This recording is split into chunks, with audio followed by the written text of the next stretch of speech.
नमस्कार। फिर से हाजिर हूँ एक नई कहानी के साथ में। मैं हूँ राज। आप देख रहे हैं हाईवे 33। दोस्तों, आज की जो कहानी है एक ट्रक ड्राइवर की है जिनका नाम सतेंद्र है। ये घटना जो उनके साथ घटी थी 2008 में। स्थान था बिहार का भागलपुर जिला। तो क्या हुआ था उनके साथ में, क्या घटी थी घटना, जानने के लिए चलते हैं आगे की कहानी में। लेकिन दोस्तों, अगर आप मेरे चैनल पर पहली बार जुड़े हैं और अभी तक मेरे चैनल को सब्सक्राइब नहीं किया है तो प्लीज़ कर लीजिए और साथ में बेल आइकन को ज़रूर दबाइएगा, वो भी ऑल पे करके, ताकि वीडियो का नोटिफिकेशन सबसे पहले आपके पास पहुंचे। तो शुरू करते हैं आज की कहानी। दोस्तों, मेरा नाम सतेंद्र है। बात 2008 की है। उस टाइम मैं ट्रक चालक नहीं था, ट्रक चलाने का काम सीख रहा था। एक ट्रक पर जो हमारे गांव के पास ही था दूसरा गांव, और वहाँ के एक भैया थे। मैं उन्हीं के ट्रक पर लगा हुआ था, कंडक्टर में, हेल्पर में। हाँ, मेरा लगन बहुत था। मैं जल्द से जल्द ट्रक चलाने का काम सीखना चाहता था।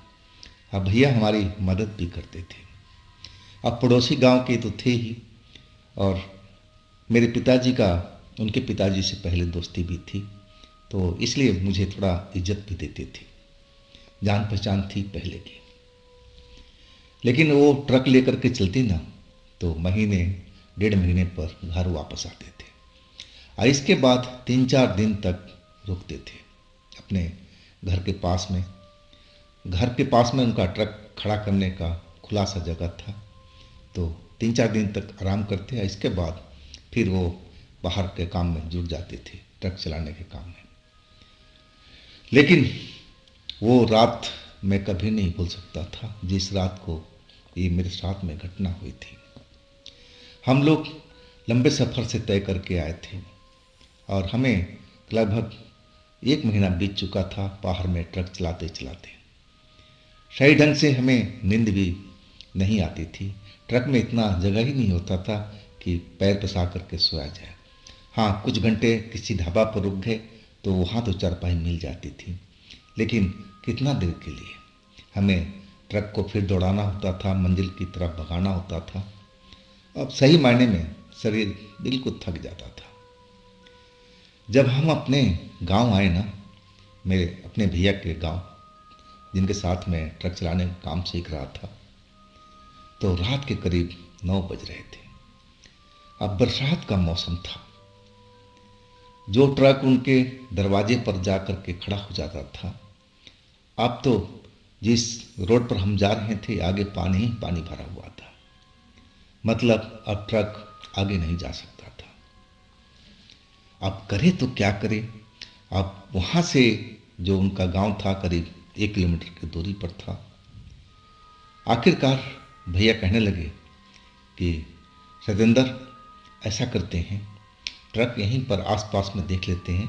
वैसे हमारा गांव का यहाँ पर काफ़ी ज़मीन है, और देखो एक यहाँ पर बोरिंग भी है, ट्यूबवेल भी है, और वहाँ झोपड़ी भी है, और ट्रक खड़ा करने का जगह भी है। तो क्यों ना हम यहीं पर ट्रक लगा दें, और तुम ट्रक के पास में ही रहना। मैं घर चला जाता हूँ, खाना वाना बनवा करके और अपने भाई के हाथ में भिजवा दूँगा, और तुम्हारे लिए बिस्तर वगैरह का सही ढंग से इंतज़ाम भी कर देंगे। मैं थोड़ा चौंक गया था, क्योंकि जिस जगह पर भैया बात कर रहे थे रुकने का, वो तो बिल्कुल सुनसान एरिया था। मैं एकदम उस जगह को देख करके थोड़ा डर सा गया था।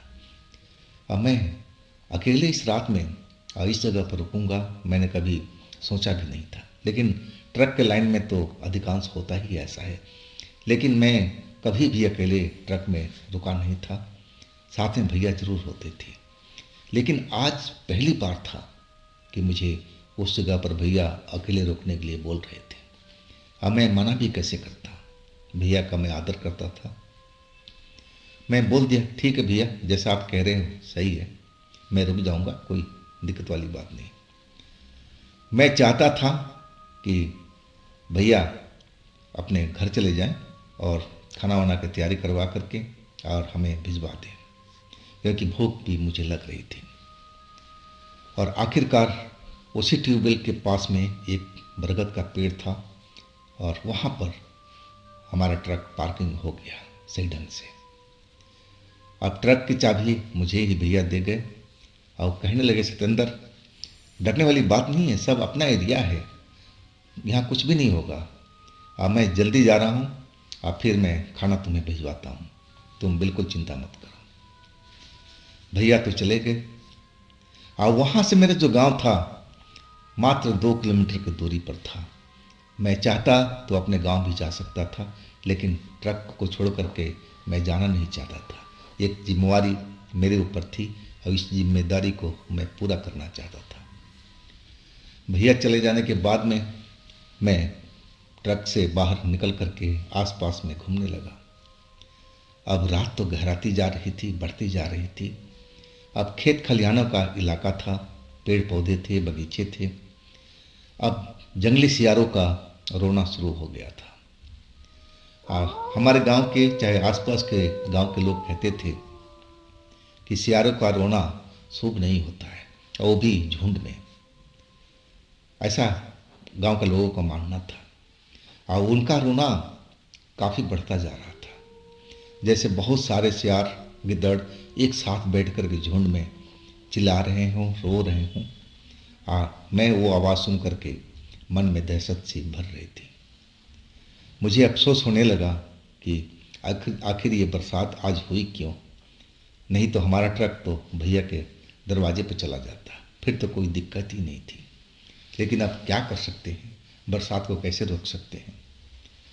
आखिरकार मैं अपना ट्रक में बैठा हुआ था, लेकिन मैं सोच रहा था कि जल्दी से खाना आ जाए, खाना खा करके मैं लेटूं, क्योंकि शरीर थका हुआ था।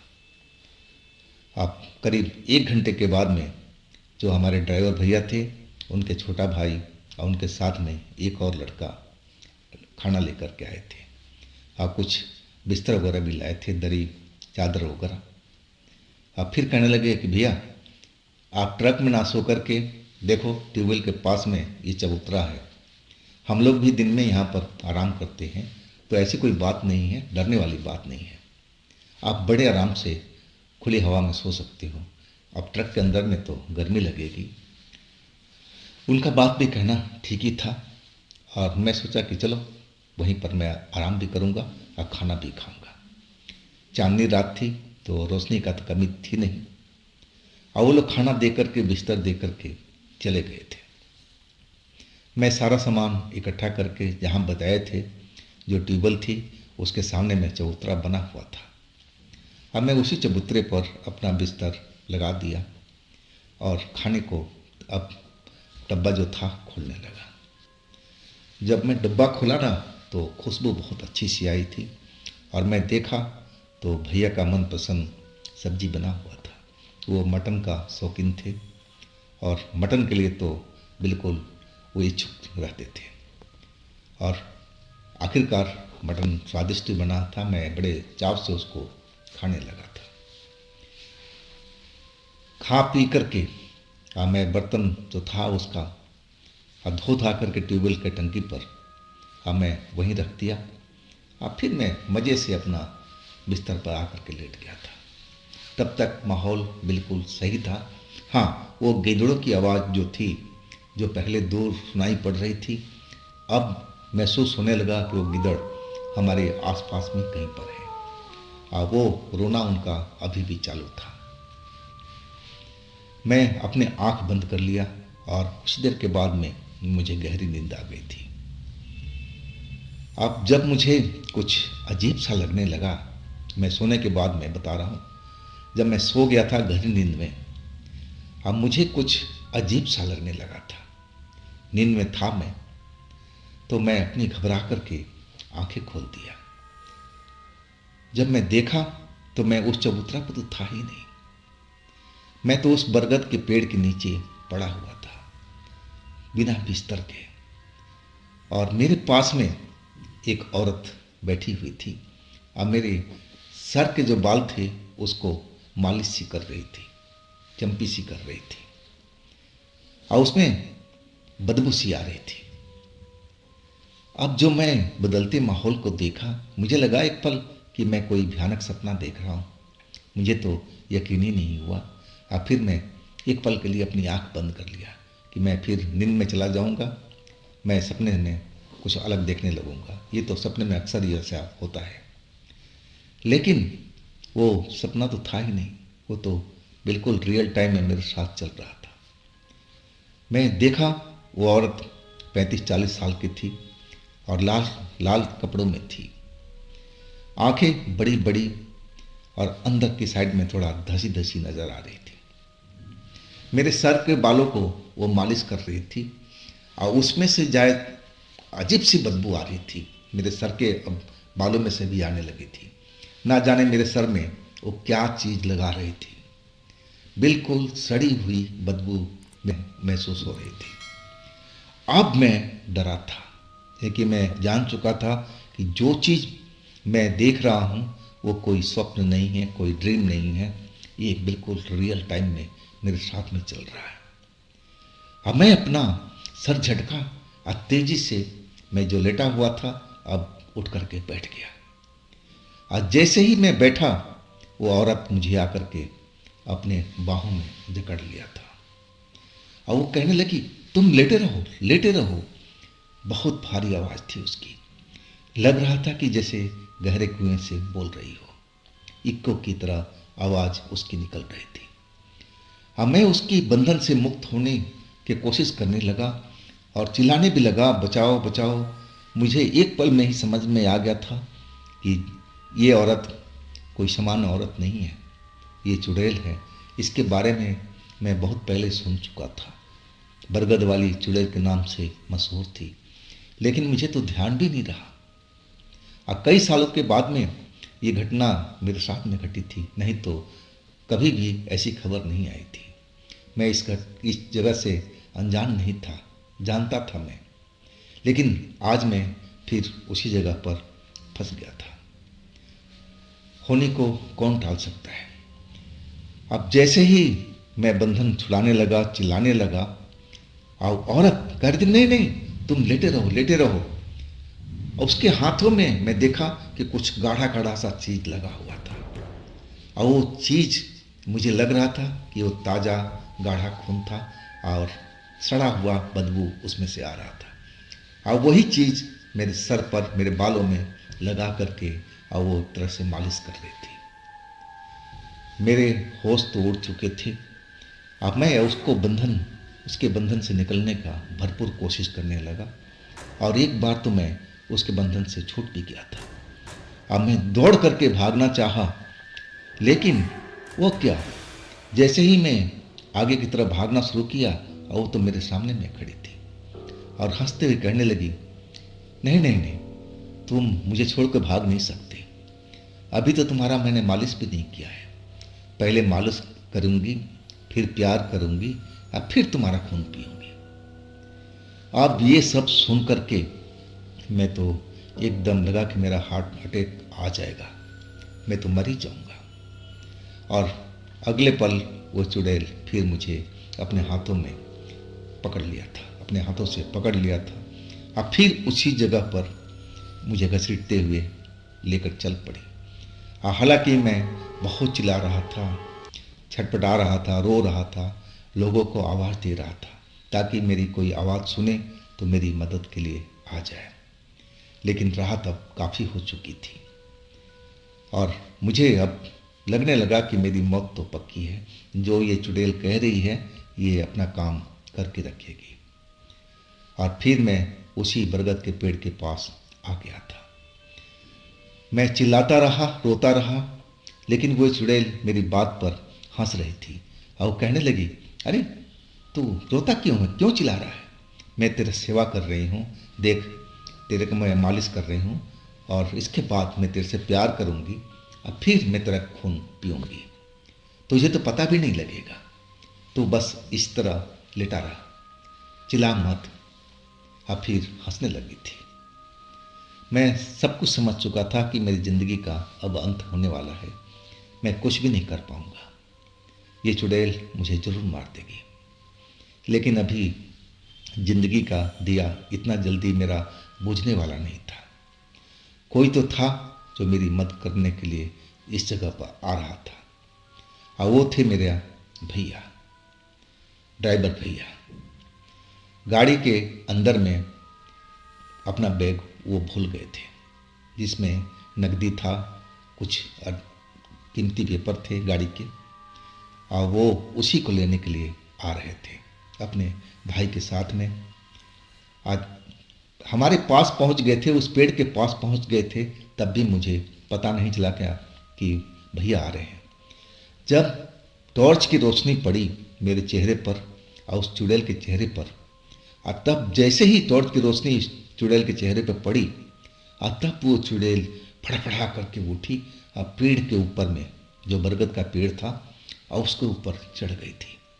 फिर एक बार पेड़ जोर से हिला और फिर सब शांत हो गया था। मैं जिस जगह पड़ा हुआ था, गिरा हुआ था, उसी जगह मैं पड़ा रह गया। अब भैया मेरा नाम लेकर का आवाज लगाते हुए, सतेंद्र सतेंद्र, तू उस पेड़ के पास में क्या कर रहा है, सतेंद्र सतेंद्र। और फिर तो दौड़ते हुए दोनों भाई मेरे पास पहुंच गए थे। मेरी हालत खराब थी, मेरे सर पर खून ही खून लगा हुआ था। जो चुड़ैल मालिश कर रही थी खून के द्वारा मेरे सर के ऊपर में, बिल्कुल भीगा हुआ था, उसमें बदबू भी आ रही थी, सड़ी हुई बदबू। अब जो मेरे भैया थे, ड्राइवर भैया, मुझे उठाए और वो समझ गए थे कि मेरे साथ में क्या हुआ। उन्होंने भी उस चुड़ैल को जरूर देखा था।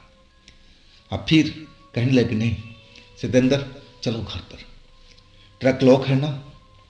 अब मैं क्या बोलूँ, मुझसे तो बोला भी नहीं जा रहा था। मैं तो इतना डरा हुआ था कि बस दर्द से कांप रहा था। और वो मेरी हाल को समझ गए थे। अब वो कहने लगे कि चाबी कहाँ सतेंद्र साहब, चाबी कहाँ ट्रक का। मेरे चाबी मेरे पैंट की जेब में थी। अब मैं इतना नहीं कर पा रहा था कि मैं अपनी चाबी को जेब से निकाल पाऊँ। बस मैंने आंखों से इशारा किया कि मेरे पैंट की जेब में है। अब फिर वो चाबी निकाले और ट्रक में गए और अपना वो पैसे वाला बैग निकाला, जो कागज़ कीमती थे उनके, पूरा चीज़ निकाल लिया और ट्रक को फिर लॉक कर दिया। अब फिर हमें भी लेकर के अपने घर की तरफ चल पड़े। वो कहने लगे कि सतेंद्र, मैंने बहुत बड़ा गलती किया, मुझे तो यहाँ ट्रक खड़ा ही नहीं करना चाहिए था। बेशक मैं हाईवे का जो पेट्रोल पंप है वहाँ खड़ा कर देता तो तेरी हालत तो ऐसी नहीं होती। वो तो संजोग बना कि मुझे सोते सोते याद आ गया कि मेरा जो पैसे वाला बैग है ट्रक के अंदर में है और सुनसान जगह है। अगर कोई लुटेरा तेरे ट्रक के पास आ गया तो पैसा लूट ही लेगा, तू मना भी नहीं कर पाएगा। इसीलिए मैं वापस आया था अपने भाई के साथ में। मैं समझ गया था कि ये जो लीला था ये प्रभु का था, और तभी तो वो पैसे का थैला मेरे ट्रक में ही छूट गया था, भैया ने छोड़ रखा था। ये होनी थी और ये हो करके रही। मेरा जान बचाना था और तभी तो प्रभु ने ये सब लीला रची थी। अगर मेरे भैया उस वक्त में नहीं आते तो मैं तो जिंदा भी नहीं बचता। और उसके बाद में मैं उस ट्रक पर तो 1 साल तक काम किया था। इसके बाद मैं ड्राइवर बन गया था। भैया आते थे और कई बार ऐसा भी हुआ कि रास्ता बंद मिला, लेकिन ट्रक उस पेड़ के पास में, उस ट्यूबवेल के पास में कभी नहीं रोका। वो कोशिश करते थे कि थोड़ा बहुत पानी है तो उसकी परवाह भी नहीं करते थे, अपने दरवाजे तक ट्रक ले जाते थे। और ज़्यादा हो गया तो जो हाईवे पर पेट्रोल पंप था वहाँ पर वो रोक देते थे। अब मैं रात भर वहीं रहता था और वहाँ तो कोई डर वाली बात भी नहीं थी। लेकिन ड्राइवरी के लाइन में मेरा ये सबसे पहला अनुभव था, और ऐसे 2 अनुभव और भी हैं जो मैं आगे चल कर के बताऊंगा। तो दोस्तों, ये थी सतेंद्र जी की अपनी घटना कहानी। और आपके पास भी ऐसा कोई अपना अनुभव है, कोई घटना है, तो आप मुझे इंस्टाग्राम पर या मेरे व्हाट्सएप नंबर पर आप अपनी घटना को भेज सकते हैं। दोस्तों, ये भी चैनल आप ही का है। इसको भी अपना प्यार दीजिए, लाइक कीजिए, सब्सक्राइब कीजिए, शेयर कीजिए। फिर हम मिलते हैं ऐसे ही एक घटना में कल। आप लोग अपना ध्यान रखिएगा, ख्याल रखिएगा। नमस्कार।